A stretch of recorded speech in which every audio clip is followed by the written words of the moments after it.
వచ్చేసి మనకి సిద్ధాంతం గురించి మాట్లాడదాము. సిద్ధాంతం థియరీ. సో నెక్స్ట్ వచ్చేసి మనకి సిద్ధాంతం అంటే ఏంటి? సో ఈ సిద్ధాంతం అనేది మనకి ద్రవ్యాత్మక నిర్మాణంలో ఉన్నటువంటి మరొక టాపిక్, మరొక అంశం. అసలు సిద్ధాంతాలు అంటే ముందు ఎగ్జాంపుల్ చూద్దాము. అణువును మనం ప్రత్యక్షంగా పరిశీలించలేం కానీ దాని ఆధారంగా అణు సిద్ధాంతం అనేది ఉంది. డిఎన్ఏ ఉనికి నిర్మాణం గురించి సిద్ధాంతం అని చెప్పారు. అంటే సిద్ధాంతం అంటే ఏంటి? నిరూపించబడకపోయినా బలమైన సాక్ష్యాల ఆధారం గల పరిస్థితుల్ని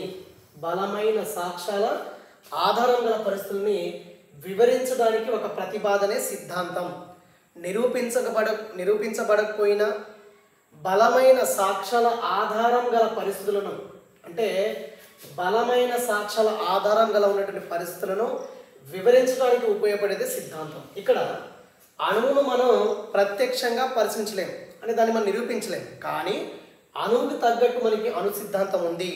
అంటే అణువుని మనం ప్రత్యక్షంగా పరిశీలించలేం కానీ దానికి బలమైనటువంటి సాక్ష్యం సంబంధించి అణు సిద్ధాంతం ఉన్నది.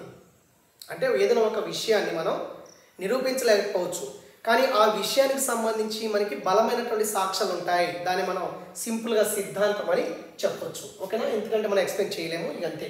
కాబట్టి అర్థం చేసుకోండి. నిరూపించబడకపోయినా బలమైన సాక్ష్యాల ఆధారం గల పరిస్థితులను వివరించడానికి ఒక ప్రతిపాదన ఏంటంటే సిద్ధాంతం.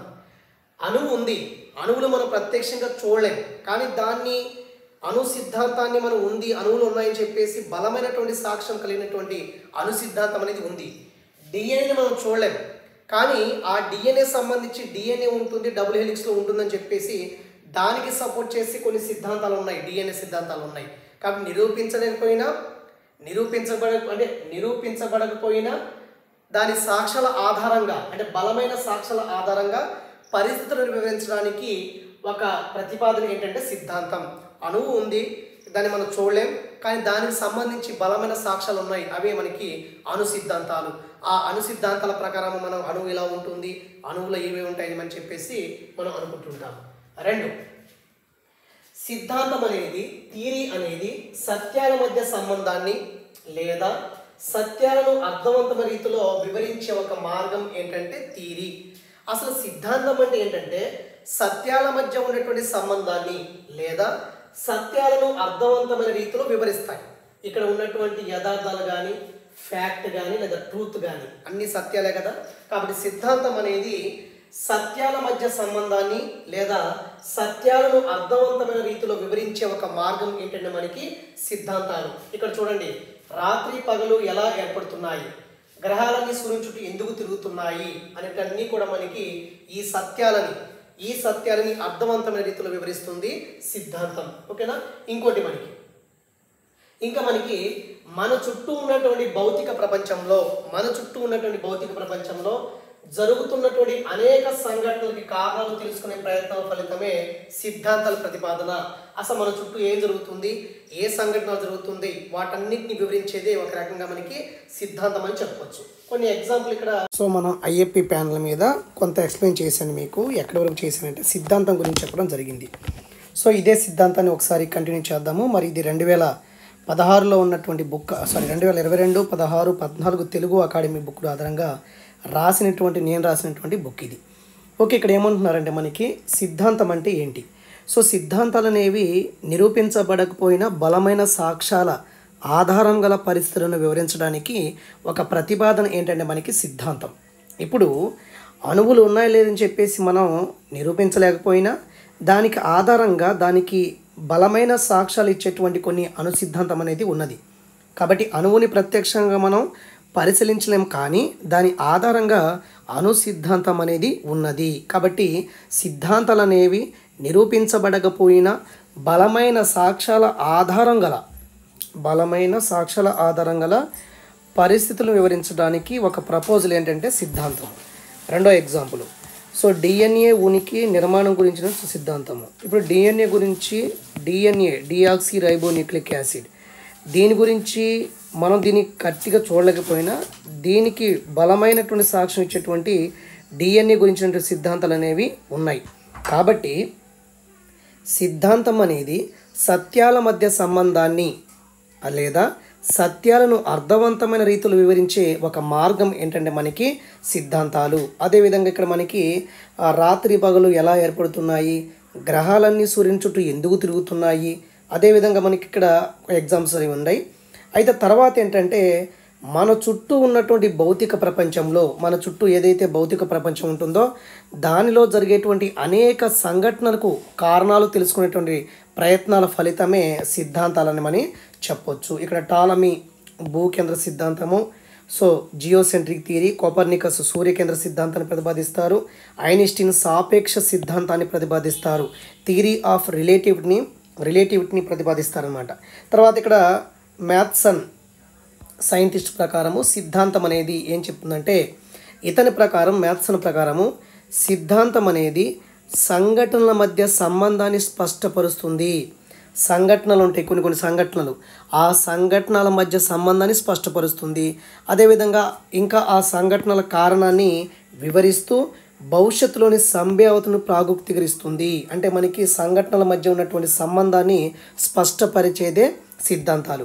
మరి సిద్ధాంతాల యొక్క లక్షణాలు ఎలా ఉంటాయి? మరి లక్షణాలు ఏంటంటే, సాధారణంగా సిద్ధాంతం అనేది స్పష్టపరచబడిన కుదించబడిన సత్యాల మధ్య సంబంధం. అంటే సిద్ధాంతం అనేది స్పష్టపరచబడిన కుదించబడిన సత్యాల మధ్య సంబంధమే సిద్ధాంతం అని చెప్పొచ్చు. ఈ సత్యాలు ఉంటాయి కదా, స్పష్టపరచబడిన కానీ కుదించబడినటువంటి కొన్ని ట్రూత్ ఉంటాయి గట, వాటి మధ్య సంబంధం తెలిపేదే సిద్ధాంతం అని చెప్పొచ్చు. ఈ సిద్ధాంతాలు అనేవి యథార్థాలపై ఆధారపడి ఉంటుంది. ఈ సిద్ధాంతాలు అనేవి ప్రాయోగిక సమాచారం ఆధారంగా ప్రతిపాదించబడతాయి. ఈ సిద్ధాంతాలు అనేవి నిరూపణ కోసము వ్యాఖ్యానానికి నిలబడతాయి ఖచ్చితంగా సిద్ధాంతాలు అనేవి. ఓకేనా? ఇంకా మనకి ఏమైనా ఉంటే ఒకసారి చూద్దాం. చూడండి, పరిశీలించబడినటువంటి విషయాలను, ప్రక్రియలను లేదా వాటి మధ్య సంబంధాలను వివరించడానికి, అంటే పరిశీలించబడినటువంటి విషయాలను, ప్రక్రియలను, వాటి మధ్య సంబంధాలను వివరించడానికి మనకి ఒకసారి నెక్స్ట్ పేజ్లో ఉంటుంది. వివరించడానికి మనకి ప్రతిపాదించేది మనకి శాస్త్రీయ సిద్ధాంతాలని చెప్పొచ్చు. ప్రతిపాదించేదే శాస్త్రీయ సిద్ధాంతాలని చెప్పొచ్చు. కాబట్టి సైన్స్కి సిద్ధాంతాలు ఎంతో విలువైనవి. సైన్స్లో సిద్ధాంతాలను ఎంతో విలువైనవి. ఎందుకంటే ఇవి సత్యాలు లేదా యథార్థం యొక్క వివరణను సింప్లిఫై చేస్తాయి సిద్ధాంతాలు. ఓకే, తర్వాత వచ్చేసి మనకి సూత్రం అంటే ఏంటి ఇక్కడ ఇచ్చారు చూడండి. ప్రిన్సిపల్ అంటే ఏంటి, అసలు ప్రిన్సిపల్ ఎందుకు ఉపయోగపడుతుంది, సూత్రం ఎందుకు ఉపయోగపడుతుంది అంటే, సత్యాలను స్థిరీకరించేందుకు మనకి సూత్రం అనేది ఉపయోగపడుతుంది. ట్రూత్ లేదా యథార్థాలని స్థిరీకరించడానికి, స్టేబుల్ చేయడానికి మనకి సూత్రాలు అనేవి ఉపయోగపడతాయి. అదేవిధంగా అనేక ఉదాహరణలతో విస్తారంగా పరిశీలించిన తర్వాత ఏర్పడినటువంటి సాధారణీకరణమే సూత్రం అని చెప్పొచ్చు. అనేక ఉదాహరణలతో విస్తారంగా పరిశీలించిన తర్వాత ఏర్పడినటువంటి సాధారణీకరణమే మన సూత్రం అని చెప్పొచ్చు. తర్వాత మనకి ఇక్కడ చూడండి, యథార్థాలు కావచ్చు, భావనలు కావచ్చు, సూత్రాలు కావచ్చు, ఇవన్నీ కూడా అంతర సంబంధాన్ని కలిగి ఉంటాయి. యథార్థం అన్నా, సత్యం అన్నా, కాన్సెప్ట్స్ అన్నా, ప్రిన్సిపల్స్ అన్నా, ఇవన్నీ కూడా ఒకదాని మీద ఆధారపడి ఉంటాయి, అంతర సంబంధాన్ని కూడా కలిగి ఉంటాయి. ఎప్పుడైతే ఏదైనా ఒక శాస్త్ర ప్రక్రియ వల్ల సత్యాలు, భావనలు విభజించబడతాయో అప్పుడు సూత్రాలు ఏర్పడతాయి.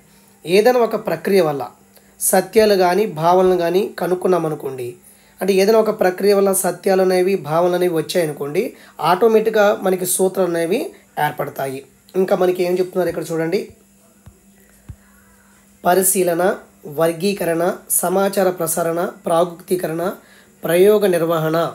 పరిశీలన, వర్గీకరణ, సమాచార ప్రసరణ, ప్రాగుక్తీకరణ, ప్రయోగ నిర్వహణ మొదలైన శాస్త్ర ప్రక్రియల వల్ల సూత్రీకరణ లేదా సాధారణీకరణ జరిగి సూత్రాలు అనేవి ఏర్పడుతుంటాయి. కాబట్టి పరిశీలన, వర్గీకరణ, సమాచార ప్రసరణ, ప్రాగుక్తీకరణ, ప్రయోగ నిర్వహణ ఇవన్నీ ప్రక్రియలే కదా మనకి. ఇవన్నీ కూడా మనకి శాస్త్ర ప్రక్రియలు. వీటి వల్ల ఖచ్చితంగా సూత్రీకరణ జరిగి లేదా సాధారణీకరణ జరిగి ఫైనల్గా మనకి సూత్రాలు అనేవి ఏర్పడుతుంటాయి. సూత్రాలు ఎందుకు ఏర్పడతాయి?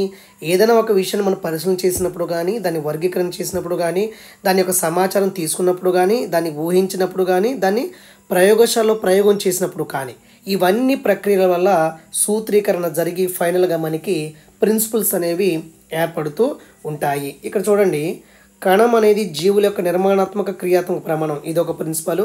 ఉపయుక్త నిరుపయుక్త సూత్రాలు, పరస్పర ప్రభావ సూత్రాలు, ఇవన్నీ కూడా కొన్ని ఎగ్జాంపుల్స్ అనేవి ఉంటాయి. అంటే ఫైనల్గా చెప్పేది ఏంటంటే, ఈ సూత్రం అనేది పరిశీలించబడే దృగ్విషయ వివరణ, ఏ విషయాన్నైతే మనం పరిశీలన చేస్తుంటామో ఆ విషయం యొక్క వివరణే మనకి సూత్రం అవుతుంది. 2, ఇది 2 యథార్థాల లేదా 2 వస్తువుల మధ్య ఉన్నటువంటి సాధారణమైనటువంటి సంబంధాన్ని వివరిస్తుంది సూత్రం. ఓకే, 2 యథార్థాల లేదా వస్తువుల మధ్య గల సాధారణమైనటువంటి సంబంధాన్ని వివరించేది సూత్రం. తర్వాత మనకి లా అంటే ఏంటి, నియమాలు అంటే ఏంటి, ఇవన్నీ కూడా మనకి ద్రవ్యాత్మక నిర్మాణంలో ఉన్నటువంటి అంశాలు. మన సైన్స్ యొక్క నిర్మాణంలో సంశ్లేషణాత్మక నిర్మాణం చూసిన తర్వాత ద్రవ్యాత్మక నిర్మాణం చూస్తున్నాము. దాంట్లో యథార్థం అంటే ఏంటి చూసాము, సాధారణీకరణం అంటే ఏంటి, భావన అంటే ఏంటి, సిద్ధాంతాలు అంటే ఏంటి అలా చూసాము. ఎగ్జామ్ పాయింట్ ఆఫ్ వ్యూలో ఒక లైన్ ఇచ్చేసి కింద 4 ఆప్షన్లు ఇస్తాడు.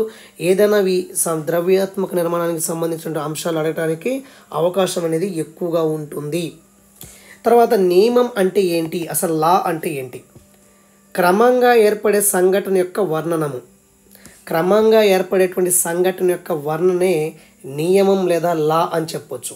సో నియమం అంటే ఏంటి, క్రమంగా ఏర్పడే సంఘటన యొక్క వర్ణనే మనకి నియమం అని చెప్పొచ్చు. కొన్ని సంఘటనలు అనేవి ఒక్కొక్కటి క్రమంగా ఏర్పడుతుంటాయి. ఆ సంఘటనలన్నీ క్రమంగా ఏర్పడేటప్పుడు ఆ క్రమాన్ని మనం వివరించగలిగితే అదే మనకి నియమం అనేది అవుతుంది. కాబట్టి క్రమంగా ఏర్పడే సంఘటన యొక్క వర్ణనమే నియమం అని చెప్పొచ్చు. ఇంకా మనకి ఈ లెసన్ అంతా కూడా కొంచెం కంసీగా ఉంటుంది, దయచేసి అర్థం చేసుకోండి. మిగతా లెసన్స్ అన్నీ బాగానే ఉంటాయి. తర్వాత చాలా విస్తారంగా పరీక్షించబడి సప్రమాణత నెలకొల్పబడిన సిద్ధాంతమే నియమం అని చెప్పొచ్చు. చాలా విస్తారంగా పరీక్షించబడతాయి. అలా పరీక్షించినప్పుడు నియమాలు అనేవి సప్రమాణత కలిగి ఉంటాయి. కాబట్టి చాలా విస్తారంగా పరీక్షించబడి సప్రమాణత నెలకొల్పబడినటువంటి సిద్ధాంతాలు కూడా నియమాలు అవుతాయి. అని కొన్ని సిద్ధాంతాలు బాగా విస్తారంగా పరీక్షించబడతాయి. మరి ఆ సిద్ధాంతాలు కొన్నిసార్లు సప్రమాణత కలిగి ఉంటాయి. సో అటువంటి సిద్ధాంతాలని మనం నియమం కూడా అంటాము, గుర్తుపెట్టుకోండి. తర్వాత యథార్థంగా జరిగే సంఘటనలు జాగ్రత్తగా నమోదు చేయబడ్డ విషయమే నియమము అని చెప్పొచ్చు. కొన్ని యథార్థంగా కొన్ని సంఘటనలు జరుగుతుంటాయి. ఆ సంఘటనలన్నీ కూడా మనం జాగ్రత్తగా నమోదు చేసామనుకోండి, ఆ నమోదు చేసి దాన్ని కొన్ని వర్ణించామనుకోండి, అదే మనకి లా లేదా నియమం అనేది అవుతుంది. ఓకేనా.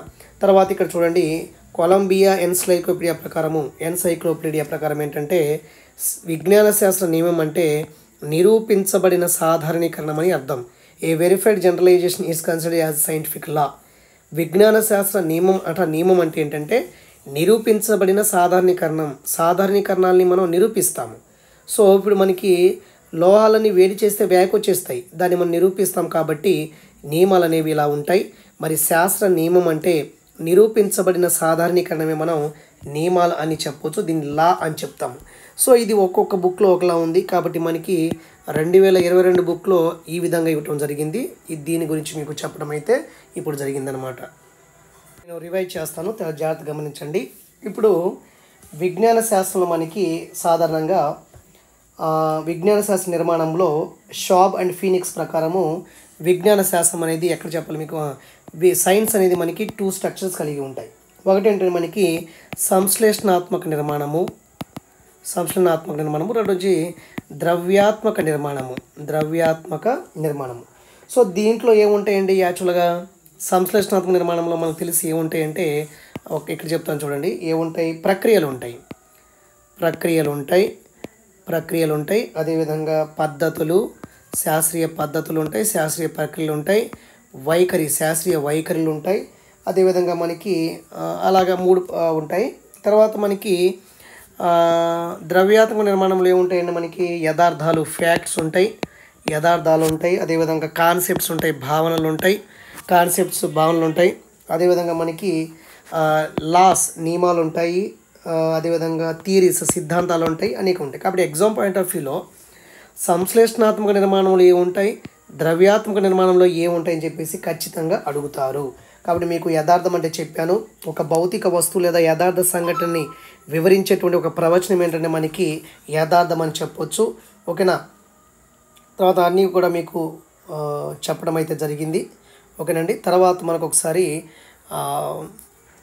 ఇంపార్టెంట్ పాయింట్స్ తర్వాత మీకు చెప్తాను. ఇది అయిన తర్వాత చెప్తాను. ముందు బయాలజీ బ్రాంచెస్ ఒకసారి చూద్దాం. ఇది అయిన తర్వాత ఒకసారి ఇంపార్టెంట్ పాయింట్స్ అన్నీ కూడా రాసి మీకు చూపిస్తాను. దయచేసి వీడియో చాలా కష్టంతో చేస్తున్నాము. ఏదో ఎగతాళిగా మీరు ఈ వీడియో చూడొద్దు, సీరియస్గా చూడండి. సబ్స్క్రైబ్ చేసుకోండి. పక్కన బెల్ ఐకాన్ నొక్కగానే మీకు నోటిఫికేషన్స్ వస్తాయి. ఖచ్చితంగా బెల్ ఐకాన్ నొక్కాలి, మీరు టైప్ చేయాలి. ఓకేనా. సో ఒకసారి చూడండి ఇక్కడ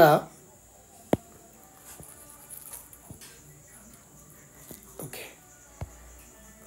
సో తర్వాత ఎగ్జామ్ పాయింట్ ఆఫ్ వ్యూలో ఒక క్వశ్చన్ ఖచ్చితంగా ఇస్తారు. దాంట్లో మనకి బయాలజీ బ్రాంచెస్, జీవశాస్త్రం శాఖలు. మరి ఈ పరీక్షలో ఈ టాపిక్ సంబంధించి జీవశాస్త్రానికి సంబంధించిన శాఖ ఏంటి, అనువర్తిత శాఖ ఏది, జీవశాస్త్ర సంబంధిత శాఖ ఏది అని అడగవచ్చు. అప్లైడ్ అదేవిధంగా రిలేటెడ్ అడగవచ్చు, కానీ ప్యూర్ అడిగితే ఇప్పుడు అడగరు. ఓకే. సో బయాలజీ యొక్క స్కోప్ని మనం అర్థం చేసుకోవాలంటే బయాలజీ యొక్క పరిధిని మనం ఈ క్రింది విభాగాలతో అర్థం చేసుకోవచ్చు. బయాలజీని ప్రధానంగా 3 శాఖలుగా విభజించవచ్చు. ఫస్ట్ వన్ జీవశాస్త్ర ప్రాథమిక శాఖలు, ప్యూర్ సైన్స్ లేదా ప్రైమరీ బ్రాంచెస్ అని చెప్పొచ్చు. జీవశాస్త్ర అనువర్తిత శాఖలు, అప్లైడ్ బ్రాంచెస్ అని చెప్పొచ్చు. ఓకే. తర్వాత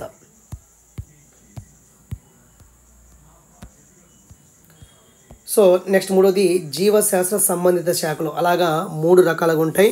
ఎగ్జాంపుల్లో ప్యూర్ బ్రాంచెస్ ఏంటి, రిలేటెడ్ బ్రాంచ్ అడుగుతాడు. ప్యూర్ బ్రాంచ్ కాదు, అప్లైడ్ బ్రాంచ్ అడుగుతాడు. అనువర్తిత శాఖ ఏంటి, అదేవిధంగా మనకి సంబంధిత శాఖలు ఏంటి అడుగుతాడు. ఫస్ట్ వన్ ప్యూర్ బ్రాంచెస్కు నేను చెప్పట్లే, మీకు తెలుసు. Botany, zoology. చూడండి ప్యూర్ బ్రాంచెస్ ఒకసారి చూద్దాం, ఎందుకని మంచిది.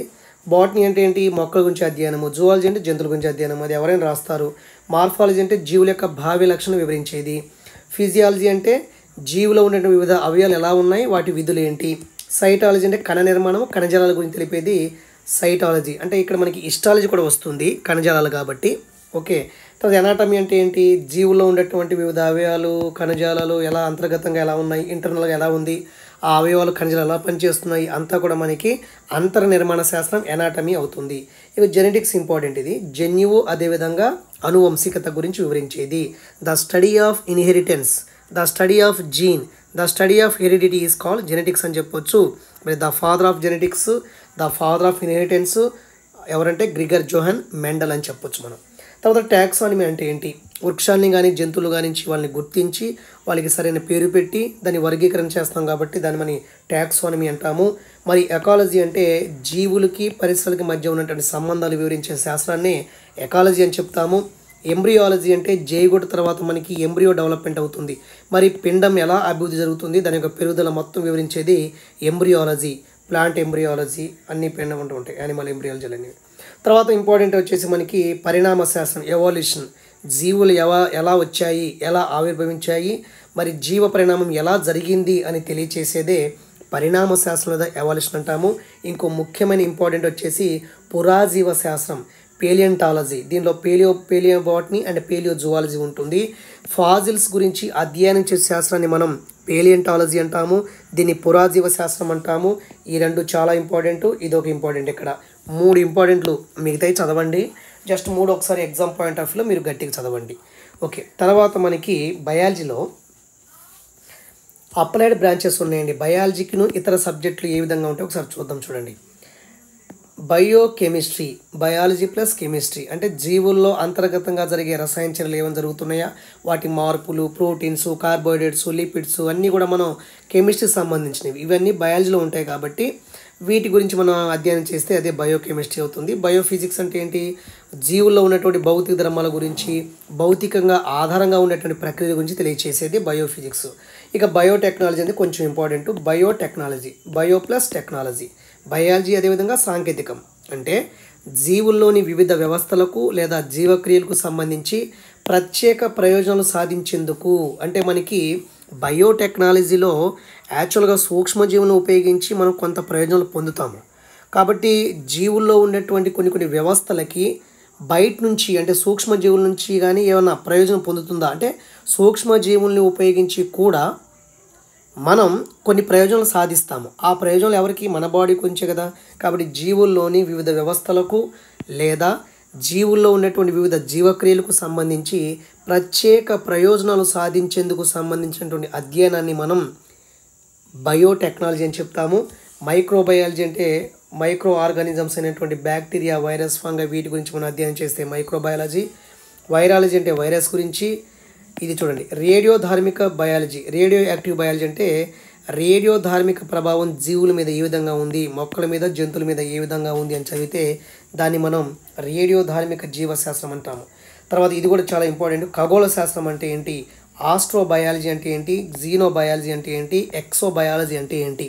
అంటే ఏంటంటే భూగోళానికి అతీతంగా లేదా భూగోళానికి అవతల ఉన్నటువంటి జీవం గురించి లేదా జీవం ఉండటానికి అవకాశం ఉన్నటువంటి అంశాల గురించి తెలియచేసేదే ఖగోళ శాస్త్రం అని చెప్పొచ్చు. వివిధ నక్షత్ర మండలాల గురించి, వాటిలో ఏమైనా జీవులు ఉన్నాయా ఏమన్నా అంటే కొన్ని కొత్త నక్షత్రాలు కనిపెడుతుంటారు కదా, ఆ నక్షత్ర మండలాల గురించి, వాటిలో ఉన్నటువంటి జీవుల ఉనికి గురించి మనం అధ్యయనం చేస్తే దాన్ని మనం ఆస్ట్రోబయాలజీ లేదా జీనోబయాలజీ, ఎక్సోబయాలజీ అని చెప్తాము, ఖగోళ జీవశాస్త్రం అని చెప్తాము. ఓకే, తర్వాత ఇంకా మనకి అప్లైడ్ బ్రాంచెస్ కొన్ని ఉన్నాయి. మెరైన్ బయాలజీ అంటే సముద్ర జీవుల గురించి అధ్యయనం చేస్తాము.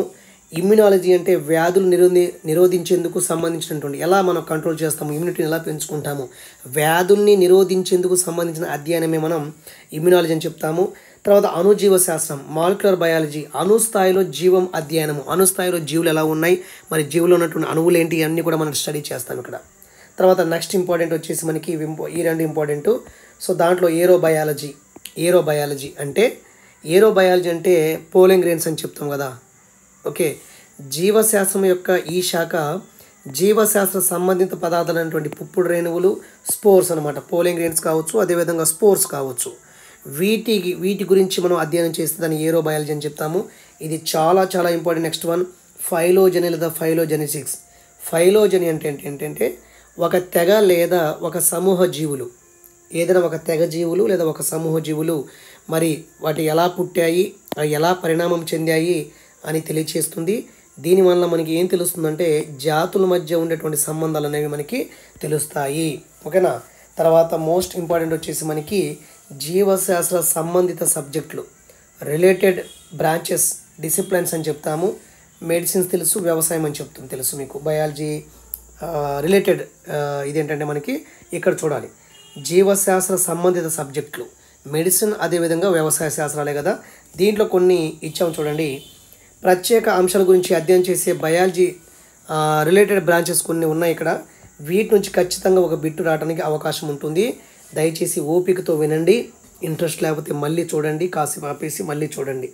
ఓకేనా. ఎందుకంటే చాలా ఎనర్జీ ఖర్చు చేసుకుని యాస్పిరెంట్స్కి మంచి జరగాలి అనేటువంటి ఒకే ఒక ఉద్దేశంతో ఈ వీడియోలు ఎంత నాకు ఇబ్బంది కూడా చేస్తున్నాను. దయచేసి సబ్స్క్రైబ్ చేయండి. సబ్స్క్రైబ్ చేసిన తర్వాత బెల్ ఐకాన్ క్లిక్ చేయండి. మిగతా మీ ఫ్రెండ్స్ ఎవరైతే ఉన్నారో ప్రతి ఒక్కరికి ఛానల్ని మీరు షేర్ చేయండి, అంతే. ఫస్ట్ వన్ ఆర్బోరికల్చర్ అని చెప్తాము. అలంకరణ కోసం కొన్ని మొక్కలు పెంచుకుంటాము, ఆ మొక్కల యొక్క సాగు దాని గురించి మనం అధ్యయనం చేస్తే ఆర్బోరికల్చర్ అని చెప్తాము. తర్వాత సాలిడ్ గురించి అధ్యయనం వచ్చేసి మనకి అరెనియాలజీ అని చెప్తాము. ఆంథాలజీ అంటే పుష్పాల గురించి అధ్యయనం చేయటము. బ్రయాలజీ అంటే బ్రయోఫైట్స్ గురించి. కాంట్రాలజీ అంటే కార్టిలేజ్ టిష్యూ గురించి అధ్యయనం చేస్తాము. డెర్మటాలజీ అంటే చర్మము సంబంధిత వ్యాధుల గురించి. ఎంబ్రియాలజీ అంటే పిండాభివృద్ధి అంతా తెలుసు మీకు.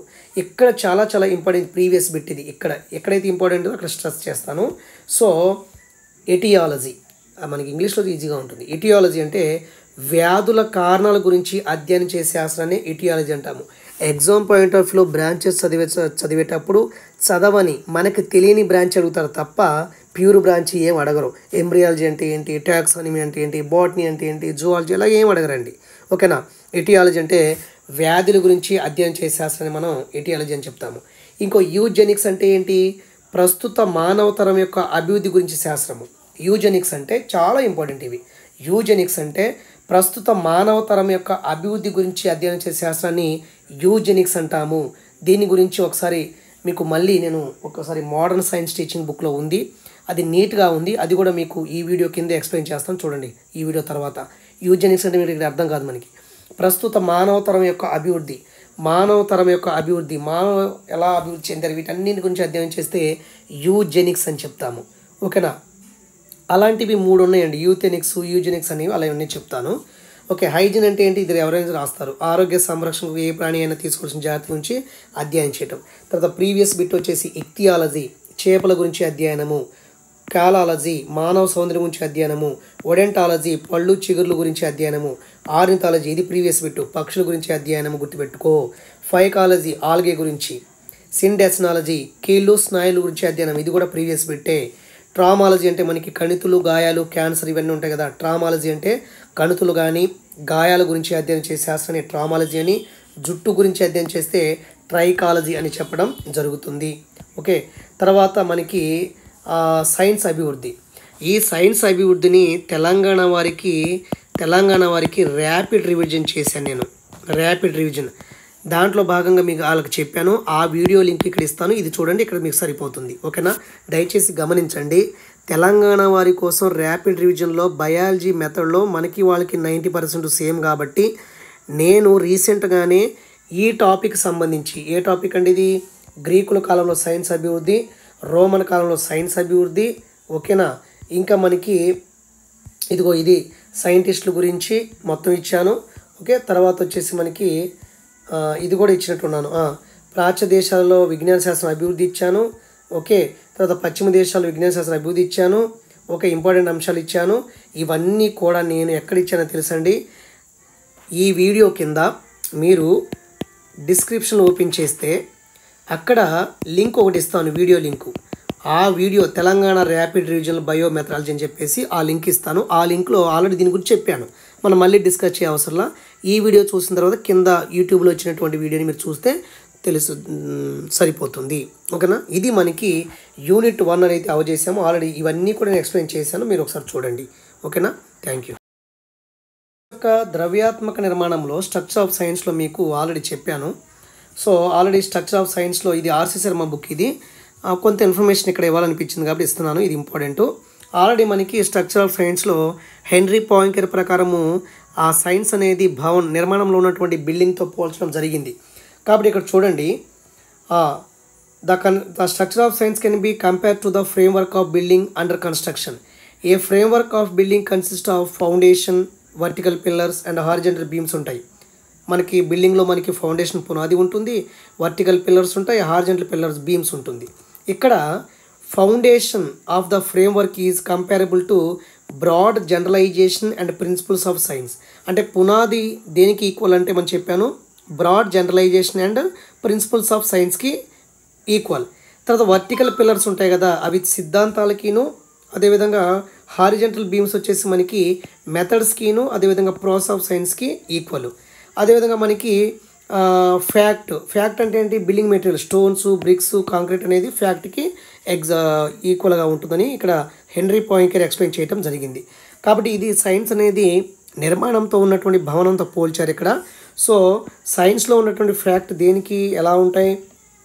బిల్డింగ్లో ఉన్నటువంటి స్టోన్స్, బ్రిక్స్, కాంక్రీట్కి ఈక్వల్. అదే మనకి బిల్డింగ్లో ఉన్నటువంటి వర్టికల్ పిల్లర్స్ అనేవి సిద్ధాంతాలకి ఈక్వల్. హారిజంటల్ పిల్లర్స్ అనేది బీమ్స్ అనేవి మెథడ్స్కి, ప్రాసెస్కి ఎగ్జాంపుల్. మరి పునాది అనేది మనకి సాధారణీకరణలకిను ప్రిన్సిపల్స్ ఆఫ్ సూత్రాలకి ఈక్వల్ అని చెప్తున్నారు ఇతని ప్రకారం. ఆల్రెడీ మీకు సైన్స్ యొక్క నిర్మాణంలో, ద్రవ్యాత్మక నిర్మాణంలో మీకు చెప్పాను ఫ్యాక్ట్ అంటే ఏంటని చెప్పాను. సో ఒకసారి ఈ లైన్ చదువుతాను చూడండి, అక్కడ కూడా ఫ్యాక్ట్ అంటే చెప్పాను. ఒకవేళ ఇంగ్లీష్ మీడియంలో కూడా క్వశ్చన్ పేపర్ ఉంటుంది కాబట్టి అది అర్థం కాబట్టి ఇది అర్థమవుతుందని చెప్పేసి modern science teaching book by RC Sharma book నుంచి ఈ కొంత ఇన్ఫర్మేషన్ ఒక 10 నిమిషాలు ఇస్తున్నాను చూడండి. ఫ్యాక్ట్ యథార్థం లేదా సత్యం. Facts are the basis of all knowledge. They are said to be grass root for any theories of law. Just గుర్తుపెట్టుకోండి చాలు. ఓకే, తర్వాత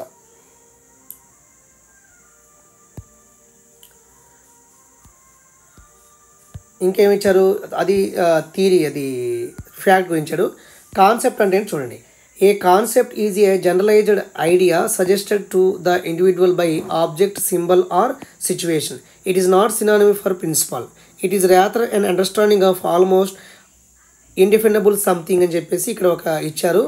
అంటే వ్యక్తికి సూచించబడినటువంటి సాధారణ ఆలోచన ఏదైతే ఉందో అది కాన్సెప్ట్ అవుతుంది. అదొక కాన్సెప్ట్ గురించి. మరి జనరలైజేషన్ అంటే ఏంటి కూడా ఆల్రెడీ మీకు ఇచ్చాను, తెలుగులోనే ఉంటుంది బాగా ఒకసారి చూడండి. ఇక్కడ కూడా ఉంది కానీ ఇది అర్థం కాదు మీకు. ఓకే, తర్వాత ఇంకో ముఖ్యమైన ఇంపార్టెంట్, ఒక్క నిమిషంలో అయిపోతుంది వీడియో, కంగారు పడకండి. సో థీరీస్ అంటే ఏంటి చూడండి. ఇక్కడ మనకి థీరీస్ అంటే చూడండి, ఒక్కొక్కరు ఒక్కొక్క డెఫినేషన్ అయితే ఇవ్వడం జరిగింది. ఓకే, ఇక్కడ థీరీస్ గురించి ఉంది, ఒకసారి మీరు చూసుకోండి ఇది. తర్వాత మనకి దేని గురించి అంటే ఇక్కడ మనకి లా అంటే ఇక్కడ రాశారు చూడండి. A scientific law may defined as a factual statement of what always happen in certain circumstances అని చెప్పారు. Circumstances Oxford advance learning dictionary ప్రకారం. ఓకే, అసలు మీకు ఇది ఎందుకు చెప్పానంటే, అసలు యాక్చువల్ బ్రాంచెస్ గురించి ఇప్పుడు చెప్పడానికి అయితే ఈ ఆర్సి శర్మ బుక్ అయితే తీసుకున్నాను. ఒకసారి చూడండి, ఇక్కడ ఇంపార్టెంట్ ఏంటి మీకు చెప్పడానికి ప్రయత్నం చేస్తాను. ఇక్కడ చూడండి, ఎనాటమీ అంటే ఏంటి అలా తెలుసుకుని మీకు ఆల్రెడీ చెప్పాను కదా. ఇటువంటివి ఇంగ్లీష్లో చెప్తే చాలా చక్కగా అర్థమవుతాయని చెప్పేసి మరి బ్రాంచెస్ ఆఫ్ బయాలజీ ఇంగ్లీష్లో చెప్పడానికి ట్రై చేస్తున్నాను. జస్ట్ 10 నిమిషాలు చూడండి. Anatomy, it is the study of the internal structure of the organism, that is called anatomy. Arboriculture, study concerned with the cultivation of ornamental trees or steps. వాటి గురించి చదివితే, అలంకరణ మొక్కల గురించి చదివితే మనం ఆర్బోరికల్చర్ అని చెప్తాము. తర్వాత ఆర్నియాలజీ అంటే మనకి స్పైడర్స్ గురించి చదువుతాము. యాంథాలజీ అంటే ఫ్లవర్స్ గురించి స్టడీ చేస్తాము. బ్యాక్టీరియా అంటే బ్యాక్టీరియా గురించి బ్యాక్టీరియాలజీ మనం స్టడీ చేస్తాము. తర్వాత మనకి ఇంకా రిమైనింగ్ ఉన్నాయి, ఒకసారి చూడండి. ఇవి చాలా ఇంపార్టెంట్ అని చెప్పేసి ఇది నేను తీసుకున్నాను. ఓకే, స్కిప్ చేయకండి వీడియో, ఇక్కడ చాలా ఇంపార్టెంట్ ఉన్నాయి, చెప్తాను మీకు చూడండి. బ్రయాలజీ అంటే study of the bryophytes only. Okay, cardiology అంటే study of heart and disease గురించి అసోసియేట్. కాండ్రాలజీ అంటే మనకి స్టడీ ఆఫ్ కార్టిలేజ్ టిష్యూ గురించి. సైటాలజీ అంటే సెల్స్ అండ్ ఫంక్షన్స్ గురించి. డెర్మటాలజీ అంటే various aspect of skin and skin disease గురించి. ఎకాలజీ అంటే it is the study of relationship organism with their environment.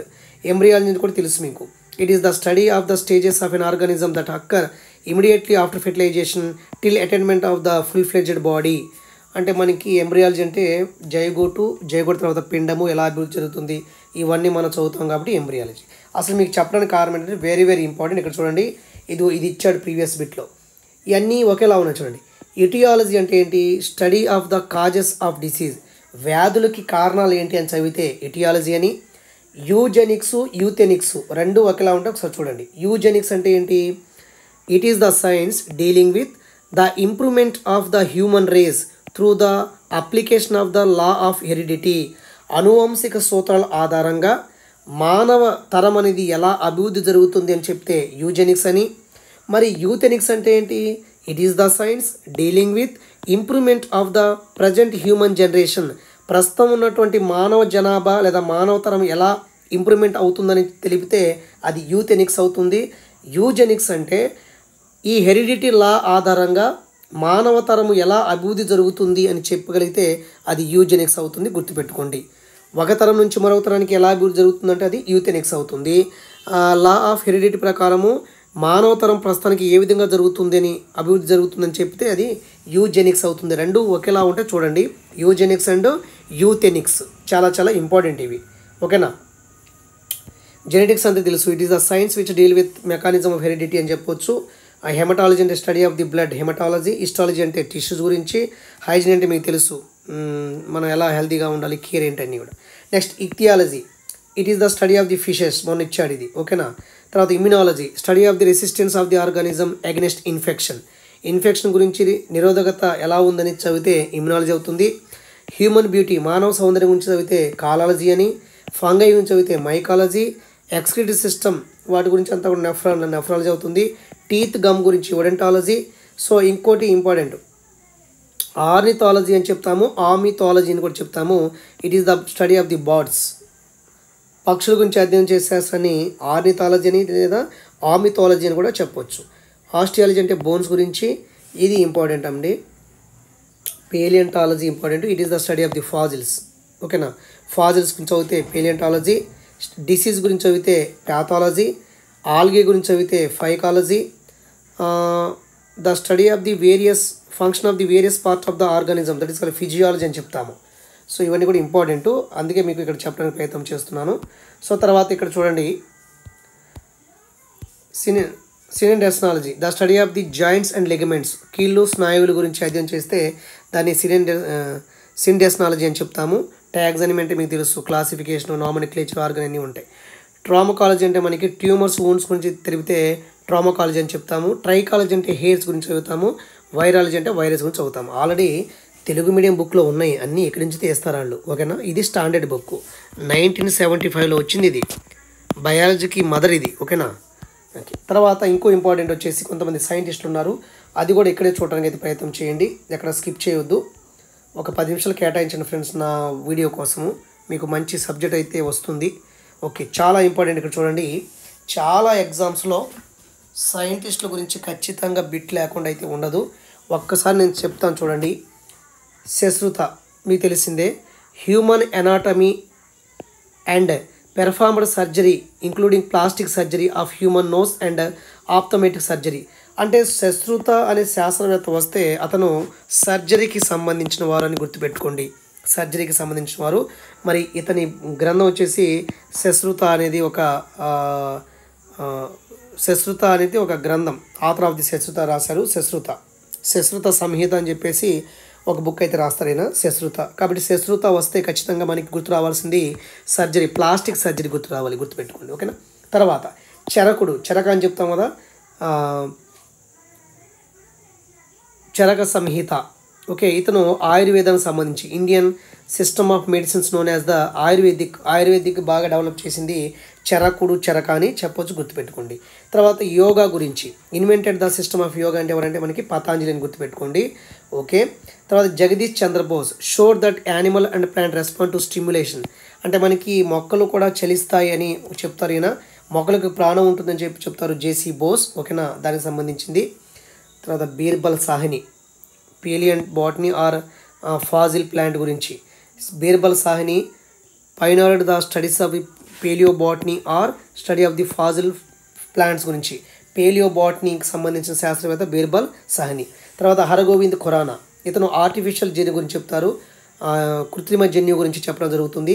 Next Panchanan Maheshwari invented the techniques of test tube fertilization of angiosperms. ఆవర్తు బీజాల పరస్థానిక వర్ధనం గురించి explain చేస్తారు. తర్వాత Avery McCarty demonstrate the DNA is the carrier of hereditary character. DNA అనేది లేదా gene అనేది అనువంశిక క్యారెక్టర్ని మదర్ ఫాదర్ నుంచి బేబీకి తీసుకొస్తాయని చెప్తారు. So demonstrated the DNA is the carrier of hereditary character అని చెప్తారు. తర్వాత Blackman demonstrate light and dark reaction of the photosynthesis. కిరణజన్య సమీకరణలో జరిగే లైట్ రియాక్షన్, డార్క్ రియాక్షన్ గురించి ఎక్స్ప్లెయిన్ చేసింది బ్లాక్ మ్యానన్. ఓకే, బ్లాక్ మ్యానన్ చాలా ఇంపార్టెంట్, చూసుకోండి. దగ్గరకు వచ్చేసాం, ఒక్క నిమిషం.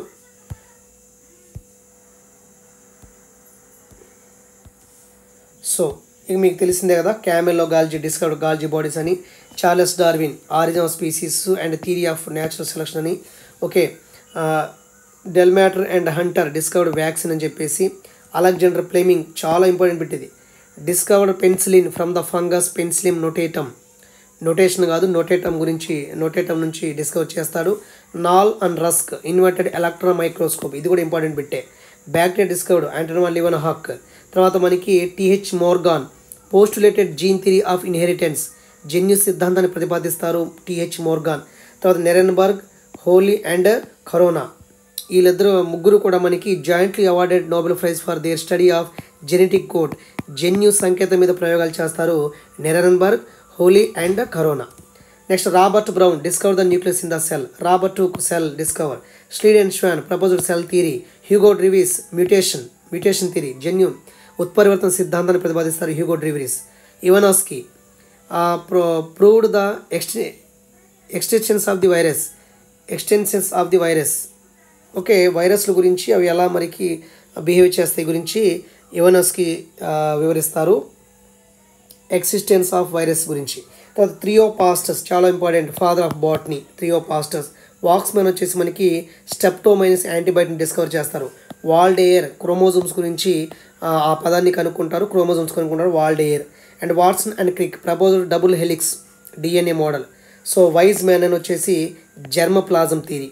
ఈ జెర్మోప్లాజం థియరీ మీద అనేకమైనటువంటి థియరీస్ ఉన్నాయి, చాలా కన్ఫ్యూజ్ అవుతారు కాబట్టి దాన్ని కూడా ఇక్కడ చెప్పడానికి ప్రయత్నం చేస్తాను.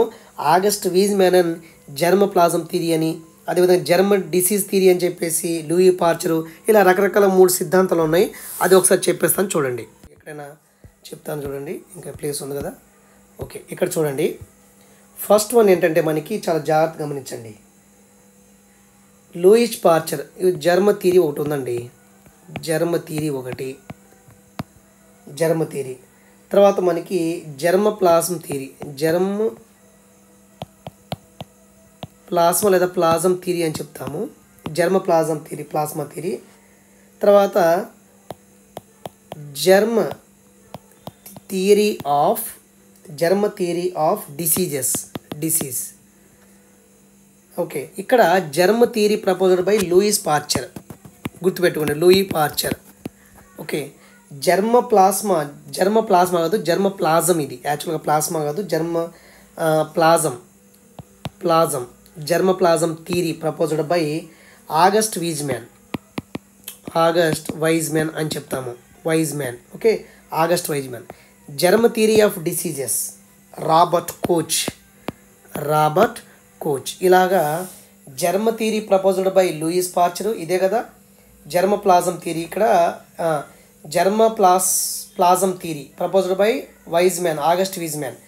జర్మ థియరీ వచ్చేసి మనకి Louis Pasteur, germ plasm theory వచ్చేసి మనకి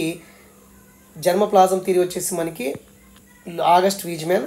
జర్మ థియరీ ఆఫ్ డిసీజ్ వచ్చేసి రాబర్ట్ కోచ్. ఇలాగా germ theory Louis Pasteur, germ plasm theory August Weismann, germ theory of disease Robert Koch. ఇలాగా కన్ఫ్యూజ్ కాకుండా 3 సిద్ధాంతాలు మీరు చూసుకోండి ఫ్రెండ్స్. ఓకేనా? Okay, right, thank you. మరి ఇంతవరకు ఓపిక విన్నందుకు మీకు థ్యాంక్ యూ. సో మరొక వీడియోతో మళ్ళీ కలవడానికి ప్రయత్నం చేద్దాము. ఏ వీడియో వచ్చినా చూడండి. ఛానల్ని సబ్స్క్రైబ్ చేయటమే కాదు, బెల్ ఐకాన్ క్లిక్ చేస్తే మాత్రమే నోటిఫికేషన్ వస్తాయి. ఓకేనా? Thank you.